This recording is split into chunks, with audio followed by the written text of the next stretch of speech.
અમદાવાદ ગ્રામ્ય એસઓજીની મોટી સફળતા સેલવાસમાં ગેરકાયદેસર દોરી બનાવતા કારખાનાના માલિક વિરેન પટેલની કરાઈ ધરપકડ।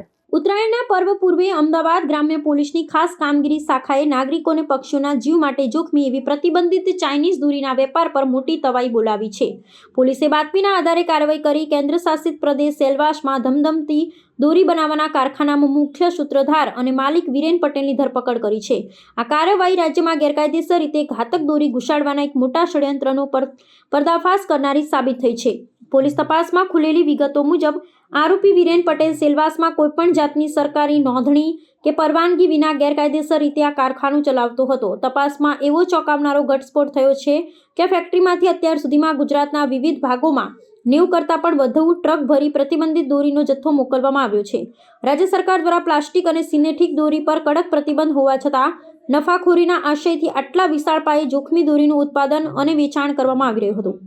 આ સમગ્ર પ્રકરણમાં પોલીસે બાવળા, સાણંદ ને સેલવાસ એમ વિવિધ સ્થળોએ દરોડા પાડી સઘન તપાસ હાથ ધરી હતી। આ શ્રેણીબંધ દરોડાએ દરમિયાન પોલીસે અત્યાર સુધીમાં કુલ ₹2.34 કરોડની કિંમતનો જંગી મુદ્દામાલ કબજે કર્યો છે। પોલીસ દ્વારા આ આરોપી વિરુદ્ધ કાયદેસરની કડક કાર્યવાહી હાથ ધરવામાં આવી છે અને નેટવર્કમાં સંકળાયેલા અન્ય લોકો સુધી પહોંચવા માટે પણ તપાસનો ધમધમાટ શરૂ કરવામાં આવ્યો છે, જેથી તહેવાર દરમિયાન થતી જાનહાનિ અટકાવી શકાય। અમદાવાદ ગ્રામ્ય એસઓજી દ્વારા એક કેસ કરવામાં આવ્યો હતો। આ કેસના મૂળ સુધી પહોંચતા અમને ખબર પડી કે જો એની જે ફેક્ટરી જે છે આ ફેક્ટરી સિલવાસામાં હતી और એને આધારે એનો જે મુખ્ય આરોપીનું નામ છે વિરેન બાબુભાઈ પટેલ। એ વિરેન બાબુભાઈ પટેલ જે અત્યારે ચલા વાપીમાં રહે છે, એને એમ મૂળ વતની ગોંડલનો છે, એને અત્યારે ધરપકડ કરવામાં આવી છે। એ જે વિરેન પટેલ જે છે એક MBA કરેલો માણસ છે અને પહેલા માર્મિક ઇન્ડસ્ટ્રીઝ નામથી વાપીમાં ઇન્ડસ્ટ્રી ચલાવતો હતો। તે વખતે પણ દોરી જ બનાવતો હતો, પ્લાસ્ટિક દોરી। અને પછી આ ઇન્ડસ્ટ્રી છેલ્લા 5-6 વર્ષથી સિલવાસામાં ટ્રાન્સફર કરી और सिलवासाમાં એનો જે નામ છે નોવાફિલ ઇન્ડસ્ટ્રીઝ કરીને છે और ત્યાંથી ચાઇનીઝ દોરીનો પ્રોડક્શન કરતો હતો। ઉત્તરાયણ જયારે આવતો હતો, ઉત્તરાયણને વખતે જે એનો એન્ટાયર પ્રોડક્શન જે છે આ ચાઇનીઝ દોરી બનાવવામાં શિફ્ટ થતો હતો। એના પહેલી જે ફિશિંગ નેટ બનાવવામાં યુઝ થાય છે। તો આ જે રેડ હતી અને આ જે પૂરો આખો કેસ હતો, આ આખા કેસમાં અત્યાર સુધી લગભગ 2 કરોડ અને 41 લાખની ટોટલ મુદ્દામાલ જપ્ત કરવામાં આવેલો છે। એને સાથે એની જે એન્ટાયર મોડસ ઓપરાન્ડી છે કે કઈ રીતે સ્ટોકિસ્ટ પાસે જાવ તો, કઈ રીતે પછી ડિસ્ટ્રીબ્યુટર પાસે જાવ તો, આ તમામની ચેન કઈ રીતે ચાલતી હતી આ આખા કેસમાં અમને ખબર પડી છે। और અમે આ કેસને આધારે હવે જે તમામ અમારા જે બીજા કેસ થતા હોય એ તમામ કેસમાં અમે મૂળ સુધી જઈએ છીએ। તો એની જે ફેક્ટરી ક્યાં છે, ફેક્ટરી સુધી પહોંચવામાં અમારો અત્યારે પણ પ્રયાસ છે। બીજી કોઈ ફેક્ટરી ચાલુ છે એનો પણ પ્રયાસ ચાલુ રહેશે। આ વર્ષે ટોટલ આ મહિનામાં ટોટલ 58 કેસીસ કરેલા છે જે ચાઇનીઝ દોરીવાળા। તો જે ટોટલ મુદ્દામાલ છે લગભગ 3 કરોડને આસપાસનો છે। એને ટોટલ 53,000 રીલ્સ જે છે આ પકડેલી છે। તો આ રીતે કહી શકો કે જે લગભગ 25,000 લોકો એ રીલ્સને યુઝ કરતા और એને કારણે કેટલી નુકસાની થાય જીવજંતુઓને અને માણસોને પણ જાય। તો આ કેસને આધારે અમે આ એટલી નુકસાની થવાથી અમે બચાવી શક્યા હતા। और એને અલાવા એ જેને સપ્લાય કરી છે, જેટલો મુદ્દામાલ અમે જપ્ત કર્યો, એને અલાવા વિરેન પટેલ તરફથી એની જે નોવાફિલ ઇન્ડસ્ટ્રીઝ તરફથી જેટલા લોકોને સપ્લાય કરેલી છે એની તમામ લોકોની લિસ્ટ અમારી પાસે છે। એને એકને ગોતવાની કામગીરી અમારી ચાલુ છે। એમાં 8-10 લોકો ઉપર પણ કેસ થઈ પણ ગયા છે અને એનાથી પણ મુદ્દામાલ જપ્ત થયેલા છે। એના એન્ટાયર સ્ટેટમાં જ્યાં એની જે માલ સપ્લાય થઈ છે એ તમામ જિલ્લાના SP સાહેબ જોડે અમે સંપર્કમાં છીએ। એને આની કેસ કરવાની કામગીરી ચાલુ રહેશે। સર, કઈ જગ્યાએ કયા સ્ટેટમાં, ગુજરાત સિવાય અન્ય કયા રાજ્યમાં એનો માલ જતો હતો અને ગુજરાતમાં તો કેટલા જિલ્લાઓમાં એનો માલ બીજા રાજ્યોમાં પણ જતો હતો, પણ ખરેખર જે ચાઇનીઝ દોરીને કારણે જે જીવજંતુઓનો જે નુકસાની અહીંયા આ સ્ટેટમાં થાય, અમારો મુખ્ય વિષય જો એ ગુજરાતનો હતો। और બીકોઝ અહીંયા જે અમદાવાદ ગ્રામ્યમાં નલ સરોવર છે, પછી ધોલેરામાં પણ ઘણા બધા બર્ડ આવતા હોય, પછી થોળ છે, તો એટલી બધી બર્ડ સેન્ચુરી છે જે અમદાવાદના નજીકમાં છે।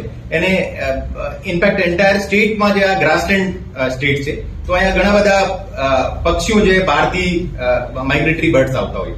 તો આ બર્ડ્સને વધારે નુકસાની જે આ ગુજરાતમાં થતી હોય એને અમારો એન્ટાયર ફોકસ જે હતું આ ગુજરાત ઉપર જ હતું.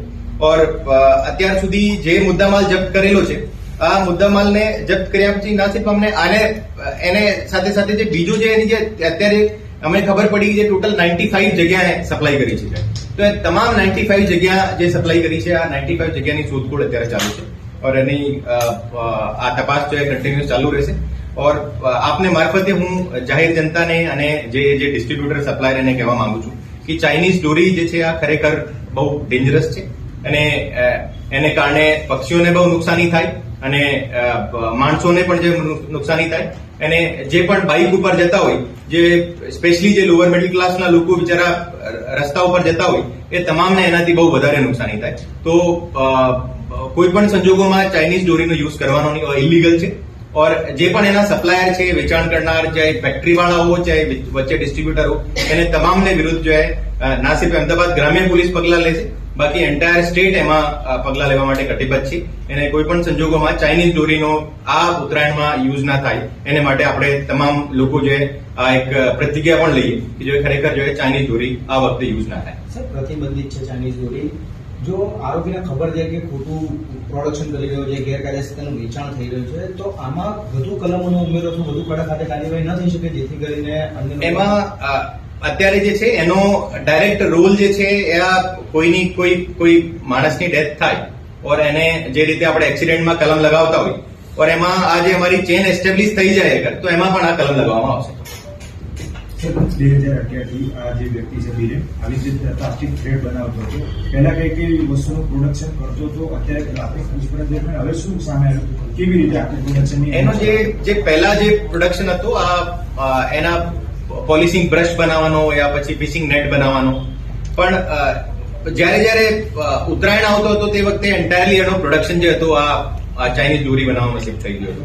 ઓર અત્યારે જે આ જે ચાઇનીઝ દોરી છે આ ગુજરાતમાં બેન્ડ છે, સિલવાસામાં છેલ્લા વર્ષ આ બેન્ડ ના હતી જોઈએ, તો એને કારણે જો એનો એન્ટાયર પ્રોડક્શન સિલવાસામાં શિફ્ટ કરી લીધો હતો.